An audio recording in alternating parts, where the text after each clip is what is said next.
यसपछि लोभमा फसेको ऋषिको पूजा गर्नु लोभ सामान्य नभयो ओम लाभांश सत्सङ्गमी पुनः पुनः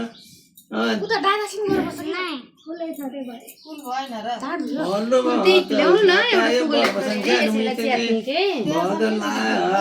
न शान्त संहता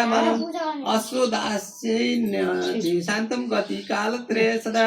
त्यही गरेर बस्छ न दिदी बहिनीले यमुनाको प्रार्थना गर्ने ओम जटिला दक्षस्तक्ष मन्यश्री रूपिण मम पाप हराम सन्तु सोम सूर्याग्नि वर्चस यथाक्षी नमुना देवी येमेयं भातृशालिनी तथा मे प्रारम्भ सन्तु प्रति जन्म सुव्रता यसपछि दिदी बहिनीले दाजुभाइको पूजा गरेर प्रार्थना गर्ने ओम मार्कण्डेय नमस्ते महादासुरे चिरा यस्तु यथा लोके तथा प्रातः भवन मम यत् प्रातः च ये राजस्य पूजतां तथा मम जन्मनि आयुर्लक्ष्मीर्यशोर्धैर्य निर्भयत्तो मरुगिता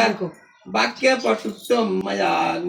यज्ञयायतां तत सर्वदा